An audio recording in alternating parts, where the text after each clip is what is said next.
Hey everyone, this is Corey with Stafford's EDC, and today we're taking a look at this big guy right here. This is the Kizer Knives Momo.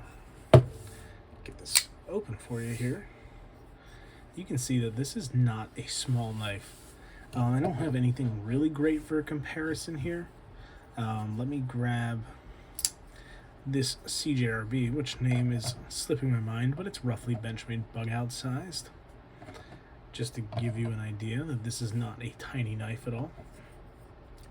You do get quite a lot of knife for the price. These are $109 on Kizer's website, potentially cheaper elsewhere.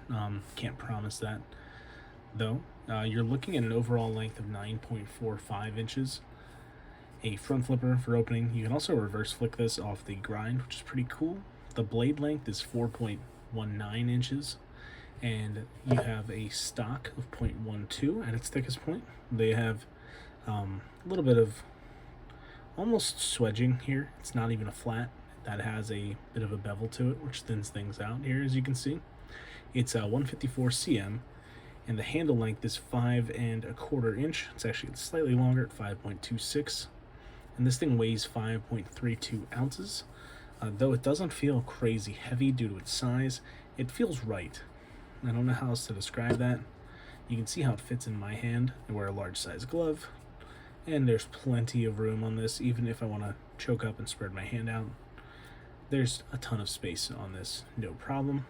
And it has stupid good action, which is honestly hard to show off under the camera, but it closes itself no problem, and you can flick it off the grind, as I said. So nice big slicey knife here. It does come down to a very thin edge, which I will attempt to show off. This is never easy, but that grind gets pretty thin, a nice tall flat grind. So this cuts pretty well. The blade stock, 0.12 is pretty standard, and it's only ever at its thickest point, right in the center of the blade here. So you're not dealing with a whole lot of resistance when cutting. The handle material on this is aluminum, and I believe it's a titanium bolster here, but I don't know if it says that anywhere on the website. Nope, it's all aluminum. Aluminum alloy for the handles and for the bolsters. They are just finished a little differently, and as I said, this is $109, so a lot of knife for the price. The designer is Vladimir Legachev. I don't know if that's how you say that exactly, but that is his name. I don't know of any other designs of his, but if you do, please let me know down below. This is supposed to have a Japanese inspiration to it, something that I can't say I'm familiar with and not really even seeing personally in the design, but perhaps those who are more familiar with Japanese traditional style knives can see the resemblance. At least with the bolster setup, I kind of get it, and a little bit of the angles on the handle here. The way that this is set up, though, it is a very nice slicer with the way that the blade curves one way, handle curves the other. It's just very good for slicing motions. And this, of course, happens to be quite good if you wanted to use this for something like food prep related. Your fingers are a little bit in the way, but it's got pretty good blade shape to do kind of a rocking cut with a lot of belly here. Obviously, basically no straight portion of the blade, maybe outside of this first inch or so. Really great action. Can't even get over that. Kizer has been doing a very good job here recently, just getting great stuff out for the price. Left-handed, you can see that it deploys there, no problem.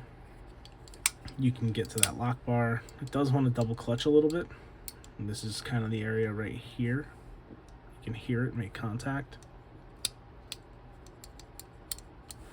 So just be wary of that. If you're left-handed, if you're right-handed, it does not matter. It's going to drop right by that spot, close on its own. But just be careful about that. It's super comfortable in hand. The pocket clip is milled. You can see how it carries here. Of course, there's a little bit of knife sticking out of the pocket. There's room for a lanyard if you want one. I don't think you need one on such a big knife, but it is there if you want it. performance was really good with this, and overall I don't have many complaints. It's a really big knife. It's bigger than most knives I would carry. I've been very much carrying slip joints here recently, as you guys might be able to tell from the Slip Joint Sunday videos. So most of the stuff I'm carrying has no longer than a 4-inch handle. But that doesn't discourage me from things like this at all, and in fact it kind of brings me back to enjoying larger knives. Yeah, this is really good. It's not everyone's cup of tea, of course, the size and everything, but overall it's really well done, and I would say a home run for Kizer at just over $100. It's a lot of knife, and it's done really well. So, let me know what you think about that down below. I don't have a whole lot more to add, so I'm going to end this one here. Thank you guys for watching. This has been the Kizer Momo, and have a great rest of your day. Take care.